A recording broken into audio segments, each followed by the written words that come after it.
पागल ध्यान दे सन क्यों? मोहब्बत अवाम दे नाल के गड्डी नहीं है। ऐसा तो कुछ नहीं था, ऐसा तो नहीं था ना। इतनी अच्छी सड़कें नहीं है कि मैं मोटरसाइकिल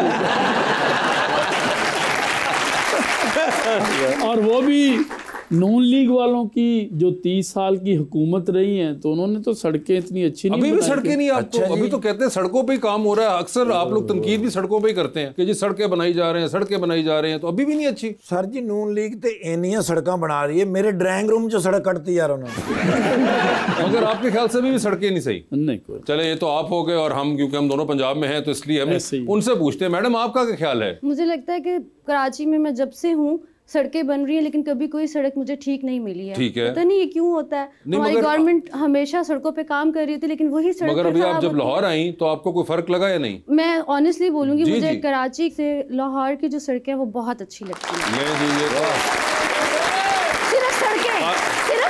ठीक है, अभी सड़कों की बात हम कर रहे हैं। खालिद भाई, ये तो आगे से जो बाहर के लोग हैं वो कह रहे हैं सही है, हम लोग आपस में कंफ्यूज चल रहे हैं। चौधरी साहब, मैं आपको बताऊं कि जनूबी पंजाब पूरे के पैसे के बराबर लाहौर का पैसा लगता है यहाँ पे। मैंने अपनी असम्बली में स्पीचेस के दौरान भी कहा कि जितना फंड पूरे लाहौर पे लगता है उतना पूरे जनूबी पंजाब पे लगता है। ये हमारे साथ ज्यादती जनूबी पंजाब के साथ। अगर वहाँ तरक्की नहीं होगी तो फिर क्या होगा कि सारे लोग लाहौर को आएंगे और लाहौर पे जो है ना बोझ बनेंगे। चला जाएगा। तो इस तरह होना नहीं चाहिए। जनूबी पंजाब भी पूरे पाकिस्तान का हिस्सा है जैसे लाहौर है जी। तो खालिद भाई, अगर ਤੁਹਾਡੇ महल्ले की सड़क बना दी चुप हो जाओगे? यासर भाई, मैं अपने महल्ले की अपने पैसे से भी बना सकता हूँ। अल्लाह और अभी आप सोचे, हमारी पार्टी इंसाफ वाली पार्टी है, हम इनके पैसों से सड़कें नहीं बनाएंगे। ये आपने जो कहा कि ऑपोजिशन के दौर में आप कह रहे हैं कि अपने पैसों से मैं बनवा लूंगा, तो यानी कि मामला पीछे से ठीक ठाक है? हाँ अल्हम्दुलिल्लाह, कोई मसला नहीं है। तो अल्लाह का बड़ा एहसान है। कारोबार आपका फार्मिंग वगैरह है या क्या एग्रीकल्चर रहा? मैं 94 में अफ्रीका चला गया था, युगांडा में जी। यहाँ पे ऐसा तो मेरा बिजनेस वहाँ पे है जी, अभी भी है जी। और मैं वहाँ से पैसे ला के पाकिस्तान में इन्वेस्ट करता हूँ। युगांडा में बिजनेस है? हाँ जी। और आप युगांडा कितना अरसा रहे हैं? मेरा रवांडा, युगांडा और तंजानिया जो ना ईस्ट अफ्रीकन कंट्री में मेरा बिजनेस है जी। वाह वाह वाह। वहाँ से पैसा लाते हैं और यहाँ पे इन्वेस्ट करते हैं। युगांडा हम यहाँ पाकिस्तान से पैसा इकट्ठा करके बाहर नहीं निकालते जी। ये बड़ा वैसे इंटरेस्टिंग एलिमेंट। तो खालिद भाई, ये आइडिया कहाँ से आपको आया था? उस वक्त क्या ऐसा था कि आप निकल गए यहाँ से? मेरी मास्टर डिग्री मैथमेटिक्स की है। ठीक है। तो मैथ तो बहुत कुछ सिखाता है जी। अच्छा। तो बस अल्लाह ने मेरा रिज्क लिखा था वहाँ अफ्रीका के जंगलों में, तो मैं। खालिद भाई, मुझे ये बताइए, आपने कहा आपकी डिग्री मैथमेटिक्स के अंदर है, 394 + 782 कितना होता है? नहीं, इतनी जल्दी नहीं। मैं सोने लगा था। नहीं, वो ऐसे था ना, अगर मैं गलत भी बता देता आपको याद ही नहीं रहना था।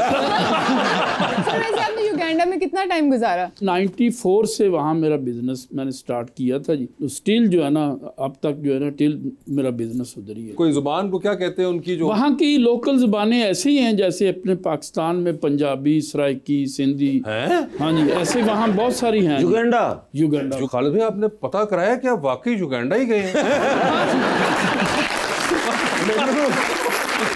आप वहाँ पे पंजाबी आपको कहा सकते? मैंने लगता है ये मुल्तान सूरज में नहीं गए सन। मैं सोच रहा हूँ खालिद भाई, वहाँ पंजाबी कहाँ से आपने निकाला? आप समझे? मैंने कहा जैसे पाकिस्तान में ये वाली लोकल लैंग्वेजेस है ना जी, इसी तरह युगांडा में भी बहुत सारी लोकल लैंग्वेजेस हैं। ओके, मेरा कहने का मकसद। और उनकी नेशनल लैंग्वेज क्या है? अफ्रीका की हर मुल्क की अलग अलग है। युगांडा की क्या है? युगांडा की जो है ना, वो इंग्लिश बोलते हैं। इंग्लिश बोलते हैं वो लोग। और कोई नेटिव लैंग्वेज भी उनकी है? कोई रीजनल लैंग्वेज? सराइकी है जी। युगांडा में सराइकी? जैसे पाकिस्तान में सराइकी लैंग्वेज जो है जी, इसी तरह वहाँ पे स्वाहिली है। स्वाहिली जो है वो कीनिया में, रुवांडा में, तंजानिया में, वहाँ बहुत सारे उस रीजन में वो है। तो आपको स्वाहिली आती है? स्वाहिली बहुत थोड़ी। कितनी को? जैसे आप कहें कि चाय चाहिए मुझे, हाँ जी, तो चाय को जो है ना वो भी चाय ही बोलते हैं। तो किस तरह कहोगे? मैंने कहो तो सही। मतलब वैसे फिक्रे नहीं मुझे आता, लेकिन को बोलता है तो मैं समझ लेता हूँ। ज्यादा स्वाहिली पाकिस्तान च होंदी है। तुसी पैर ते इट मारो, इन्नी स्वाहिली हो जाती है।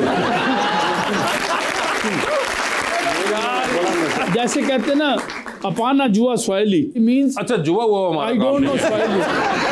अपाना जुआ स्वाहिली। हाँ, इसका मतलब आई डोंट नो स्वाहिली। अच्छा, आई डोंट नो स्वाहिली। हाँ जी। और अगर आपको आती हो? वो उसका नहीं पता नहीं। अपाना नो जुआ स्वाहिली का मतलब है आती है। आती है। अपाना जुआ स्वाहिली, ये आपने बताया कि आई डोंट नो स्वाहिली। हेलो वगैरह कोई सलाम उनका क्या होता है स्वाहिली में? वो हबारी मजूरी, हबारी कहते हैं हाउ आर यू, ओके। तो वो कहते हैं मजूरी, मजूरी मीन्स आई कि मैं मजदूरी थे चलना। यार एक तो तुम्हारा तो मसला ही और है। हमारी मजूरी, ठीक है। वाह वाह, क्या बात है। मैडम कैसी लग रही है वैसे आपको ये? बहुत इंटरेस्टिंग कन्वर्सेशन है। इनको सीट मिलनी चाहिए, मुझे लगता है पाकिस्तान का कुछ बन जाएगा। अच्छा, इनको सीट मिल चुकी हुई है तो आगे चल के गवर्नमेंट भी मिलनी चाहिए ना। गवर्नमेंट भी मिल जानी चाहिए। और क्या देखना चाहेंगी आप खालिद साहब, कहाँ पे हो? मिनिस्टर हो, चीफ मिनिस्टर हो, प्राइम मिनिस्टर हो, या फिर अंदर हो? सियासतदानों के साथ यही 4 चीजें होती हैं जो मिलती होती हैं, तो इनमें से आप कौन सी चाहेंगी? क्या जो इनके काम होंगे वही पोजीशन मिलेगी इनको। एक्चुअली ये जो हमारा काम है ना जी, इसमें ना अंदर से डरना चाहिए, ना जेल से डरना चाहिए। हाँ, तैयार रहना चाहिए। और हमारी तो पार्टी इंसाफ वाली पार्टी है, हम इस चीज़ों से कोई नहीं डरते। आप तो अब कपड़े गाड़ी में लेके फिरते हैं। बल्कि अद्धे जेल रखवाए ने।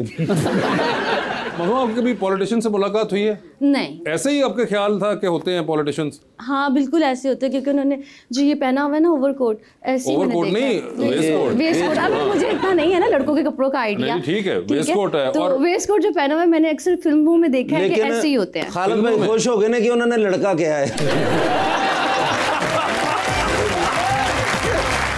बिस्मिल ड्रामा ही पसंद था आपको? उसमें भी कुछ क्लिप जो है ना बार बार मैं कभी देखता हूँ। उसमें कौन सा क्लिप पसंद आ रहा था? दूसरी शादी वाला?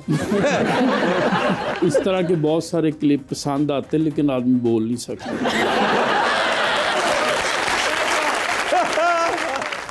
लड़कियों के ख्वाबों में राजकुमार ना आते, मोची आता, वो कहता हाय मेरे ख्वाबों का मोची कब आएगा।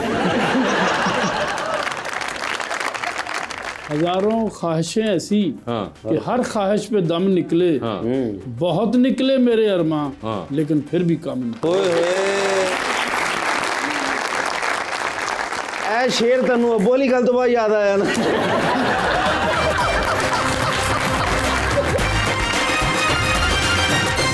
वेलकम बैक जी रबानिया। मासूमा, आपने इतने ड्रामाज में एक्टिंग की, कोई ऐसा चैलेंज जो अभी भी फेस करती हैं आप? ऑफ कोर्स हर प्रोजेक्ट जो है एक नया चैलेंज होता है, क्योंकि हर कैरेक्टर एक डिफरेंट तरीके से आपको प्ले करना पड़ता है, आपको एक अलग इंसान बनना पड़ता है। मेरे ख्याल में जो एक्टर होता है वो एक 0 पे होता है, उसको -100 भी वो जा सकता है और +100 भी वो जा सकता है। तो हर कैरेक्टर मेरे लिए एक चैलेंज है। वैसे आपके अपने जितने भी कैरेक्टर्स हैं उसमें कौन सा फेवरेट है? अभी जो मैं बहार नगर कर रही हूँ वो बहुत अच्छा और बहुत चैलेंजिंग कैरेक्टर है, लेकिन उससे पहले जो मैंने जुड़वा किया है वो कैरेक्टर मेरा फेवरेट था। नेगेटिव था लेकिन उसमें बहुत मार्जिन था। वैसे सर आप भी कोई देखते हैं कोई ड्रामा, फिल्म, किताब, कोई फनून लतीफ़ा से कोई? वैसे तो सर सियासतदान को टाइम बड़ा कम मिलता है जी। मैंने वो नुमान एजाज साहब वाला जो ना बड़े शौक से मैं ड्रामा बार बार